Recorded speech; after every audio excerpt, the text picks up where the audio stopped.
ঘুরে পেয়েছে তাদের কোনো মানে ইয়ে নেই, মানে ক্রেডিট নেই। মর্নিং, তো welcome to my new blog. তো স্বাগত জানাই। তো দেখো এখন বাজে প্রায় 9:30। তো এখন যাওয়ার প্ল্যান আছে বাজারে। তো বেশ বাজারে যাব, বাজারে গিয়ে তারপরে একটু কিছু খেয়ে খেয়ে আসবো। কেন কি আজকে হচ্ছে গিয়ে কি শুক্রবার, মানে কালী পুজোর আগের দিন, আর আজকে রাত্রে দাদা আসবে আর আপনাদেরকে সবকিছুই দেখাবো। তারপরে আজকে রাত্রে আবার যাব মন্দিরে। মন্দিরের পুরো ভিউটাও আপনাদেরকে দেখাবো। কেন কি এই কয়েকদিন হচ্ছে ভিডিও ঠিকঠাক মানে পোস্ট করতে পারছিলাম না, মানে করছি তাও মানে বেশি বড় হচ্ছে না ভিডিওটা, কেন কি আমি বেশি টাইম পাচ্ছি না, নাকি সামনে আমাদের পরীক্ষা, পড়তে হচ্ছে বেশি করে, তার জন্য। তো চলো এখন আগে বাজারে। এখন বাজে হচ্ছে গিয়ে 12:40। তো এখন আমরা এই যে আজকে প্রথমবার এই দেখো এটাতে রান্না হচ্ছে। আজকে গ্যাসে রান্না হচ্ছে না, এই দেখো এবারও দেখি কেমন আজকে এই ওভেনের স্বাদ কেমন, ভাত কেমন রান্না হয় কি হয়।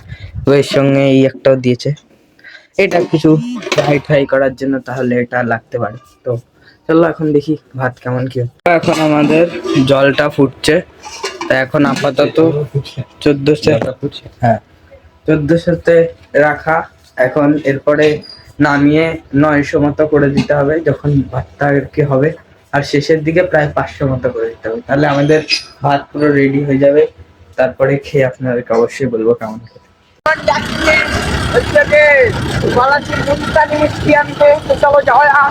হ্যাঁ হ্যাঁ, ফাইনালি কমপ্লিট। এবার বাড়ি চল। ও সরি, চেঞ্জ। এই যে দেখো সোডা কেনা হয়ে গেছে, এখন বাড়ি গিয়ে কি বানাবো আমরা? আচার সোডা। তো চলো দেখা যাক, রেসিপি আপনাদের শেয়ার করবো। এখন যাবো বাড়ি, কিন্তু গাড়ি স্টার্ট হচ্ছে না। ও হয়ে গেছে, চলো চলো। হ্যালো, এখন হয়ে গেছে সন্ধে, ওটা বাজে এখন প্রায় 7টা বাজতে যায়। মা এখনো শুয়ে আছে, চা ঠা করে দিচ্ছে না। তো দেখি আমি যাই এখন, কি করা যায়। তারপরে এখন ভাল লাগছে না। তো হে গাইস, কালকে হচ্ছে কালী পুজো। তো আজকে আমরা চলে এসেছি মন্দিরে। তো ফাইনালি হেবি সুন্দর লাগছে। তো এই দেখো, এই হচ্ছে নারায়ণ ঠাকুর। ওকে, এই নারায়ণ ঠাকুরটা এটা পেয়েছিল মাটি খুঁড়ে আমাদের ওইখানকার একটা লোক, আপনারা দেখতে পাচ্ছেন এই যে সব লেখা। খুঁড়ে পেয়েছে তাদের কোনো মানে ইয়ে নেই, মানে ক্রেডিট নেই, খালি যাদের জমিতে পেয়েছে খালি তাদের ক্রেডিট। এটা করা উচিত না। সো আমার হাতে না, আমি নিতে পারছি না। এই যে এই ছেলেটা, এর থেকে একজন জ্ঞাতি পত্র মারা গেছে, তো তার জন্য কোনো আনন্দ করতে পারবে না, যার জন্য আমারও দুঃখ হচ্ছে, কিছু করার নেই। তো কিছু বলো। তো গাইস পুরো ভেঙে পড়েছে। হ্যাঁ, সে অবশ্যই তুলবো। তো গাইস চলো এখন আপনাদেরকে পুরোটা দেখাবো। তো গাইস এখন আমরা যাচ্ছি মেলায়। তো মেলা তো বসিনি, কালকে রাত্রেবেলায় বসবে, একদিনের মেলা। তো দেখা যাক কি কি দোকান, এখানে প্রায় লস্যি, আইসক্রিম, এগ রোল, অনেক কিছুরই দোকান আছে। তো এর জন্য খুব খারাপ লাগছে, কারণ আমার না বেটার লাগ নেক্সট টাইম। এর আগের বারও রসিদ ছিল, এইবারও কিছু করার নেই, দেখি পরের বার কি হয়। দোকানপাট সব বসেছে, তো ভালোই লাগছে দেখতে। আমরা বাড়ি যাচ্ছি, বাড়ি গিয়ে বানাবো মাসালা সোডা। তো আপনাদেরকে রেসিপি শেয়ার করব, দেখে বলবেন। আর দুপুরে আচারি সোডাটা কেমন হয়েছিল একটু বলুন।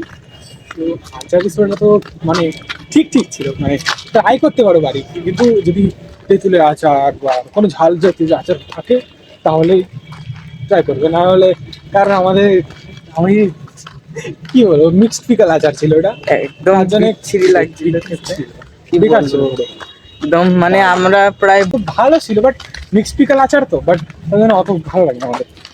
তো এখন আর ইনি মহাশয় বলে যে চিনি দিতে, আরো চিনি দিয়ে তো ভালো তো লাগছিল, ভালো লাগছিল না চিনি দিয়ে। রাতের খাওয়া দাওয়া এখন কমপ্লিট, এখন করবো এডিটিং। যদি আজকের ভিডিওটি আপনাদের ভালো লেগে থাকে তাহলে ভিডিওটিকে অবশ্যই একটি লাইক করে দেবেন, চ্যানেলকে সাবস্ক্রাইব করবেন এবং সুন্দর একটি কমেন্ট করবেন। বাই।